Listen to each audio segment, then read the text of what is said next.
Okay. Ben Bartch on the non-football injury list. This is kind of bizarre. It implies that he got injured sometime in the last 5 weeks away from the facility because he was on the field. He was on the field. I'm not asking that. I'm saying that. I was there in minicamp. He was on the field. Hmm. And then if he had gotten injured at at OTAs or minicamp, he'd be on the pup list. But non-football means the injury literally occurred in a non-football setting. So I mean, it happens. Maybe he hurt himself working out in his backyard. Maybe he tripped and fell. I tripped and fell at Orange Theory. Things happen, but it's You not didn't what they get injured freaking though. need.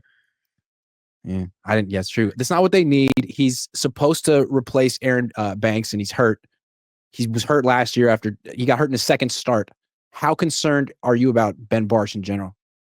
I mean, I'd say it's like a 5 just because I feel like like no offense, but how much worse can you get at the position really? Like Ben Bartch is fine, maybe. Like we barely saw him. He's been hurt often, it seems like, and he was behind Aaron Banks. So, like at the end of the day, like I feel like you could pick up a vet or a free agent and like whatever. You know, I just don't. The alarms aren't sounding for me because I feel like worst case scenario you could pick up another average I player. see what you mean. Like I'm at a 10 with Bartch because I don't think he's good, but like I can see it being a 5 because there's probably someone on the team right now who's just as good as Bartch. So why does he Yeah, even matter? exactly. I That's don't my think Bartch feeling. is the solution here. I think that rookie from Iowa, Connor Colby, the 7th round Okay. pick that we're Yeah. not thinking about, but he might end up being the starting left guard for this team. And if Bartch is hurt early on in camp and Colby looks decent, they'll just leave him there like they left Pooney there last year. And I'll tell you this, man. If Trent's healthy and you're lined up next to Trent, your job's a lot easier, man. True. Like your job's pretty easy. So especially for a rookie, you get to literally be next to Trent, learning from Trent, figuring things out with Trent. I think you'll be all right. So yeah, Ben Bartch doesn't concern me as much as our extremely thin receiver room right now. It would just like be so funny if Connor Colby ended up being good and the Niners just once again some awful process. Like you let Aaron Banks go. Okay, that's understandable. You replace him with a really cheap vet. Why is he cheap? Because he gets hurt all the time and he gets hurt. Okay, well, that's on you.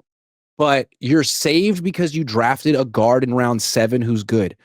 That's what they always do. Their late round Always. picks are just cash. It's their early rounds that are awful. Awful. Like we Awful. have to be the. I was thinking about this. I think I even put out a tweet about it where I was like, I'm pretty sure the 49ers are the worst first round drafting team under the Kyle Shanahan, John Lynch era like I've ever seen. And someone brought up Nick Bosa, and I'm like, dude, that was like the most obvious pick. Like, I don't give Mm. them credit for Nick Bosa. That's like, it's like giving the Bears credit for drafting Caleb Williams. It's like, okay, you had to. Like if you think about it outside of that, like sure, did BA and Debo work out? Yes, but if you look at the players you could have gotten at their positions instead of them, Mm-hmm. it's like they didn't really work out. Like sure, BA was good. We could have had Justin Jefferson though.